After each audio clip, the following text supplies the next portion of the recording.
It's a very good morning to the Gelding. And Gelding, we're leaving Victoria alone today. Now, tell me this. Here's a question without notice that we didn't even talk about in the warm-up. We've got one meeting where there are 9 group races out of 10. And then we've got Bendigo. Now, which one do you think we're going to have a bet on today? Good morning, Professor. Good morning, listeners. Professor, good start. You're on fire today, which is great. A listed race in Bendigo. you know what I think about these Saturday meetings going to the country. They're fantastic for the country clubs, but hell, like Saturday meeting is for the cities. Always has been, and always should be. Here you have the AJC up in Sydney with this new invention called the championships they have in the autumn, which is Sydney time. 4 Group 1s, is there, Professor? 4 Group 1s, 1 Group 2, 4 Group 3s. Where are all the good horses, Professor? They're all in Sydney, Gelding. And by the way, $11.6 million in stakes money today. Yep. All the good trainers are taking the good horses up there. All the good jockeys are up there for rides. There's the Doncaster, the Derby. You've got the TJ Smith with the best sprinters, worth $3 million. What were we talking about? The Newmarket, the time-honoured Newmarket. This was a race named after Tommy Smith for 30 years. They've managed to make it a $3 million race. Newmarket worth 1.5. They've got a lot of the good horses out of the Newmarket, as well as the best sprinters in the country. What do I say, Professor? Of course we go in Sydney. Well, it's a sparkling day of racing, Gelding, because the feature race is the Doncaster Mile. It's worth $4 million. Then you've got the TJ Smith that you just mentioned, worth $3 million. Then you've got the Australian Derby worth $2 million. And then you've got the Sires worth $1 million. So, Professor, you've got in the Doncaster Mile, the best sprinter miler horses in Australia. In the TJ Smith, you've got the best sprinters in Australia. In the Derby, you've got the best 3-year-old stayers from Australia and New Zealand. In the Sires, you've got the best 2-year-olds running around. What a fantastic program. You've got the Oaks lead up in race 4 with a group 3 race over 2,000 metres. Just a fantastic program, Professor. And what Victoria's done is throw Bendigo at that. We're throwing Bendigo at it. We've got their new mile, the Golden Mile, a listed race worth 200,000, Professor. Benchmark racing otherwise. A few 84s, a 3-year-old race. Big fields. Just impossible tipping up there, Professor. And was thinking about heading up to Bendigo, though, because I know the horse I've got a small interest on starting in race 2, Professor. Oh, so we better finish up early so you can get moving, Gelding. No, Professor. Thought it's better to stay at home and watch it on TV. When the trainer said Wednesday's meeting at Sandown, there was a race for the horse, which it was going to be entered in. But the trainer knows better than anyone else, so she thought that was too hard a race. So she picks out a harder one on a Saturday, 3 days later. So you've got the champagne chilling in the fridge, have you, for when it salutes today? Professor, hoping the horse runs above what it can. But again, I think the trainers put it in an unwinnable race, up against city class horses. And I think we'll be running on, hopefully for third, Professor. But if we get a top 5 finish, I'll be quite happy. All right. Well, we're concentrating on the races at Royal Randwick today, Gelding. It's a 10-race card. The first is at 12:10 p.m. So anybody who's got to put bets on, just take notice that you've got to be there before 12:10 p.m. Making it nice and hard for everyone, Professor. All right. Maybe David from Mordialloc is listening and up early. After we must congratulate ourselves, Professor. And again, you last week, we're tipping 3 out of the 4 horses won. The other horse ran 4th, and not bad when you're tipping 75%. And again, Professor, the parlay. If people listen to it, you were spot on with your tips in the sports. As I said, you've been on fire with American sports, and you've also been on fire with your rugby league tips so far. So you're just doing a fantastic job, Professor. And I would recommend to everyone that they try and follow the very, very, very, very successful Professor's parlay. Thanks, Gelding. All right. Well, let's kick it off with, what are your 2 best bets for the Royal Randwick meeting today? Well, Professor, in a very hard day, I'm going to horses that we've backed before. As you know, I'm very pro the Blue Army, Professor. I think James Cumming and the Godolphin organisation has just got their horses spot on and are just picking the right races for the horse. Look, first race is race 6, number 1, Cylinder. This is a 2-year-old colt that ran 2nd in the Golden Slipper. So it is a colt by Exceed Excel. I heard James Cumming being interviewed during the week, and he just speaks so well and so smart, Professor. He said, we won't run this horse in this race unless we think it can win the Group 1, which will make it such a valuable commodity as a sire. So he said, we'll be looking for ways to scratch the horse, but the horse will tell us whether it's right to go. And we'll only run it if it's right to go. And we think it's a winnable chance. Well, I've been waiting all week for him to scratch it, Professor, and it's still here. So if Cummings has said that, the horse is Group 2 place. Group 2 winner is Group 1 placed in the Golden Slipper. If it wins a Group 1 in the size, you're talking about a horse being worth $20-30 million, Professor. So they're not going to muck around with that. If they think it can win this race, they've put it in it. That is good enough for me. So I'm going race 6, number 1. The danger to me is some of the horses that ran in the Golden Slipper, but it seemed to beat them easier.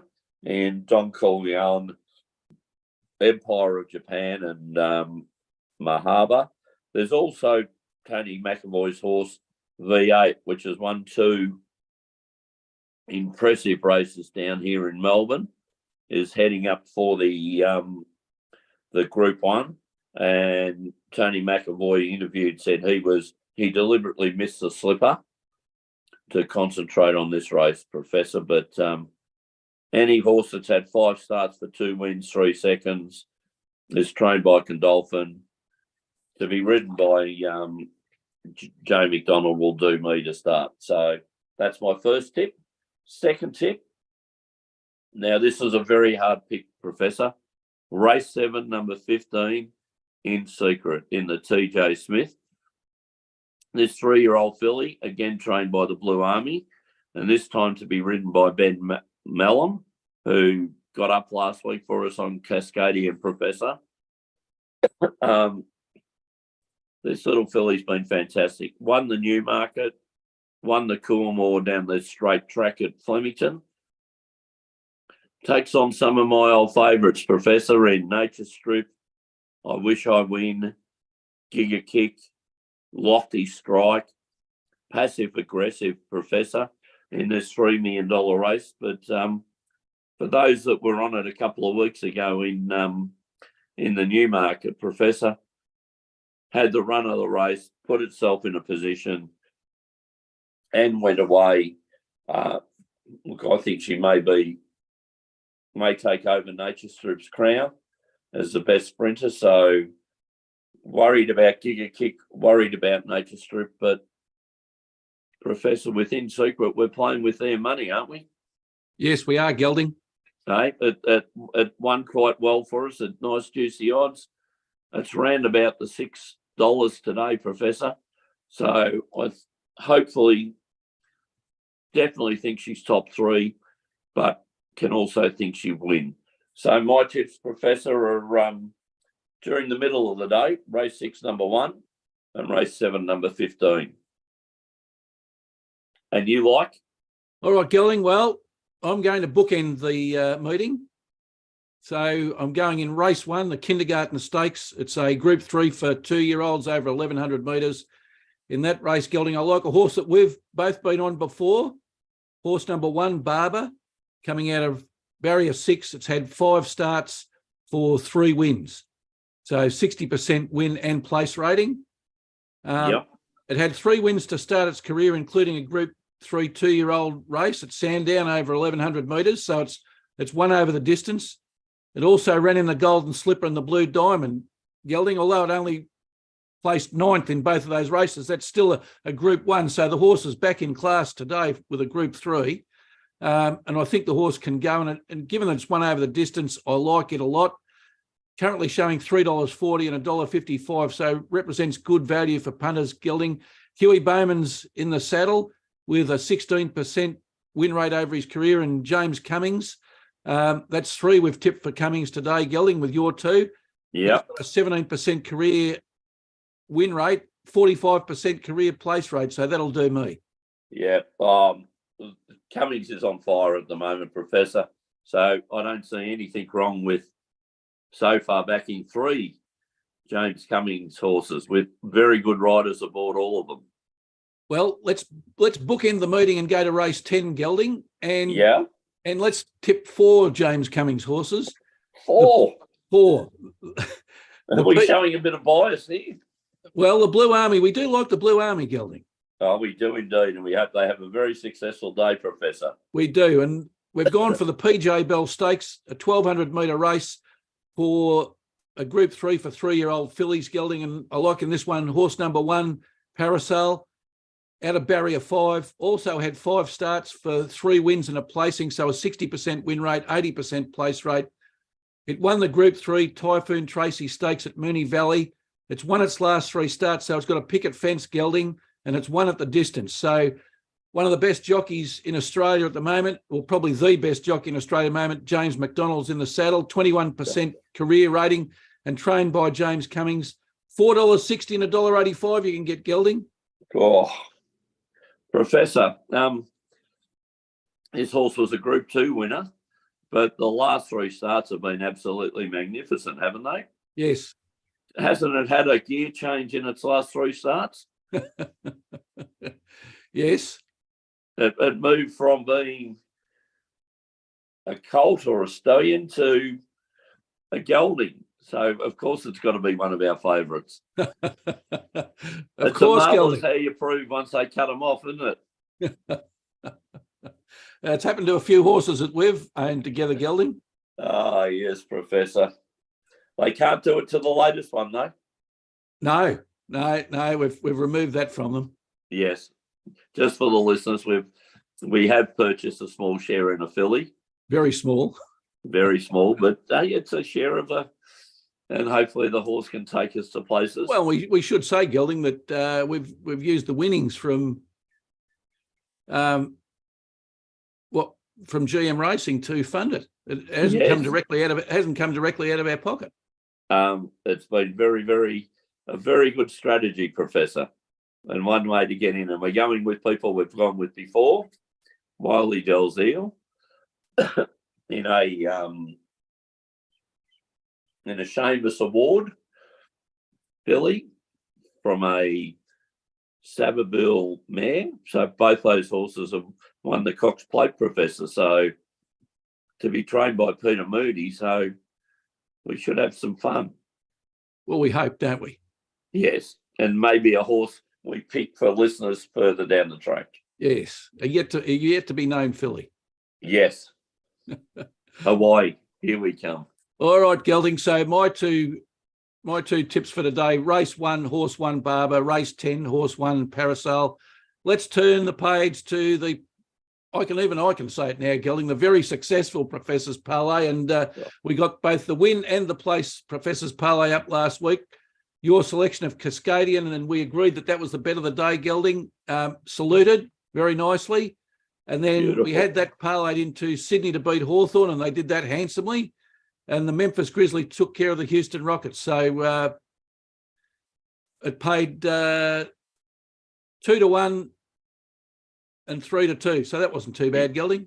Oh, very good, Professor. And I like your I do like your picks coming up in the sporting events later on. I won't spoil it now, but I think they're very good. Professor, can I add a fifth horse in? Yes, Gelding. Just being again on the Blue Army thing, ones we couldn't fit in, but one we like is race 4, number 3, Sequestered. This is a filly be looking at, hopefully wins today. Maybe something we'll back in the Oaks later on, Professor. All right, Gelding. And one of the reasons we haven't tipped that is because it's very, very short, isn't it? Yes, 225, Professor. All right, Gelding. The Professor's Parlay, the agreed bet of the day, race 6, horse 1, Cylinder. Yes, for all reasons stated before, Professor. Hopefully we can get the Harley up. And if people have just tuned in to catch the Professor's Parlay, Gelding, it's a very good horse. It is a very good horse. He goes well. All right, we'll parlay that into. We'll go to the NRL this week, Gelding. We're staying away from the Premier League again. Much to your satisfaction.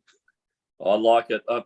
You know, it brings a little bit of anxiety to me every week. This tipping process. So when you told me you were going the NRL, a sigh of relief came out because your tipping in the NRL has been spot on, Professor. All right, Gelding. Let's go for the Brisbane Broncos at home to beat the West Tigers. Brisbane Broncos currently top of the NRL. Played 4, won 4. Even beat the undefeated Dolphins last week for the Battle of Brisbane. They've got a plus 41 points differential, and the West Tigers played 4, lost 4. So you couldn't get any greater difference between two teams. Minus 30 points differential. Nothing going for them this season. I said to Paul Daligan, I thought his selection of them to finish further up the ladder than bottom 2 was probably a little bit generous as far as the West Tigers was concerned. I don't think the West Tigers have got much going for them. And also Brisbane playing at home, I can't see Brisbane losing. And $1.15 represents a pretty good return. Gelding, I would have thought it would have been $1.00 something rather than $1.15. Yeah. You haven't been swayed by Schooner in this one, have you, Professor? Oh, in the next tip, yes. Yes. Oh, right. Oh, the Broncos, $1.15. Yes, I know Paul from Sydney, another Paul, not our giraffe, who follows the West Tigers, has already said he's in for a very, very long season. Yes. So yeah, I think exceptionally long, Gelding. Yes, I like your tip of the Broncos so far. Hey, so we're Cylinder into Broncos into Manly, Schooner's team. Oh, he didn't twist your arm, did he? No, he didn't. No, he didn't, Gelding. Manly playing at home. So Fortress Brookvale they're playing at. Very rarely defeated at home, Gelding. Okay. So we've got Manly to beat the Newcastle Knights. Manly 4th on the table at the moment. Played 3, won 2, plus 28 point differential. Newcastle 12th. Played 4, won 2, minus 12 points differential. And that's a big thing, Gelding. If you can't score points, you can't win games. Exactly, Professor. And $1.20, good value. Same as a cricket match. What wins a game of footy? Points on the board. And I see, yeah, well, and 3-1 for the win parlay, Gelding, 3-2 Beautiful. for the place parlay. I like it, Professor. And I see our cricket teams made the district cricket grand final, Gelding. St Kilda? No, the MCC. That's The our team. MCC. That's got to be our team, doesn't it? God. How could you be a member of the MCC, Gelding, and not barrack for Melbourne Cricket Club? I played at St Kilda Cricket Club. I'm just warning you, Gelding. Yeah, definitely on the Saints there, Professor. Unfortunately, not playing at Albert Park or St Kilda because of the Grand Prix. So the district final's being played at Windy Hill. Yeah, well, it just shows something, doesn't it? Something about committees and talking to one another and inner sports reaction, talking to one another. District cricket, the premier grade in Victoria, where the Victorian Shield side comes from, can't play on a ground, St Kilda, where they spent 44 million doing up, and the other premier ground being Albert. Yeah, They're both out, Gelding. Could they have rested the game for a week, Professor? Well, look, Gelding, don't use common sense or logic, right? Because we know sporting organisations don't do it. You know what, Gelding? It might be if Cricket Victoria don't get their act together, how would you be explaining to people that you spent so much money on a ground that you can never use for the showpiece grand final of your local competition? Yep. Just that unbelievable. Just defies. Do you think they would have looked and seen what other events might have been on around this time in Melbourne? Oh, why would they do that, Gelding? Why would they do that? Yeah. They'll get halfway through the season and go, oh, look out. the Grand Prix coming. On. But we want to play at St Kilda. Okay. Yeah. And that's why they moved. Yeah, anyway, let's not start on that, Professor. Let's not start. I've got another one for you, Gelding. How about we finish on this? And it's a topic that I raised with you during the week. Oh. We got a email from the Melbourne Racing Club telling us what? Lauding us that the renovations at the track are going very, very, very well.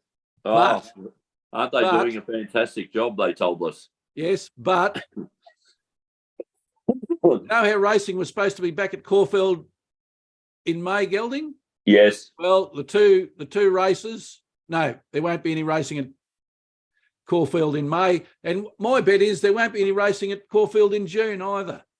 Well, Professor, I was going to say a couple of things. I want to congratulate the Melbourne Racing Club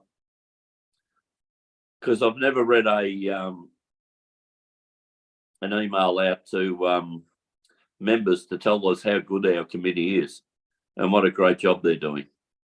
If that wasn't an email of self-praise, I've never seen one. They're digging up a track, putting in a second track and lights for night racing that really no one voted for, Professor. They're thinking about selling Sandown, where they finally have invested some money. They race the Autumn Carnival there. Did you hear a bad word about Sandown? No.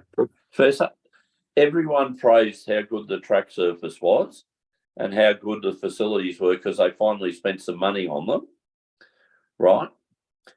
Now, everyone knows if you come back too early on a racetrack and you don't give it time, it digs up and throws up dirt. Why would you even be thinking about racing at Caulfield this season? Why would you want to race during the winter on a new track when it's wet and sods come out? Give it till August, the new racing season, and you've got the facility half an hour down the road where you've got two tracks. Jockeys and trainers love it. Easy to get to. Give the track time. Gelding? No, we've got some people saying what a great job they're doing. But anyway, Gelding? I'm with you, Professor. Well, Gelding, let me say this. I pay my membership not to go to Sandown. I pay my membership so I can go to Caulfield and watch the races there. Yes. Now, I haven't been able to do that for 4 months now. Next month will be 5 months. If I'm right with my prediction that they won't be racing in June, 6 months. They won't race. So does that mean, Gelding, I'll get half my membership back, given that I haven't been able to go to the races at Caulfield?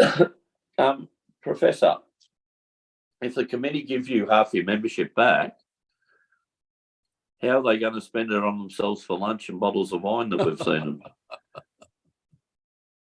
Oh, Gelding. That's a very cynical view of the world. But have we seen it, Professor?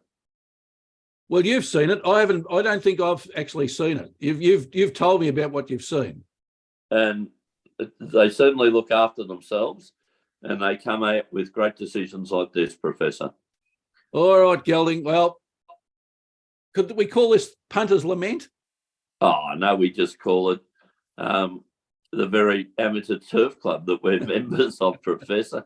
They provide us with that much information and that much goodwill. We've just got to giggle at them, don't we? Yeah. All right, Gelding. Well, we better I better get me running shoes on, Professor. Yeah, you've got to get down to the TAB, Gelding. Yeah, to make some of these investments for GM Racing. Yeah, very important investments, Gelding. All right, until next Saturday, and that's racing. It's good luck. And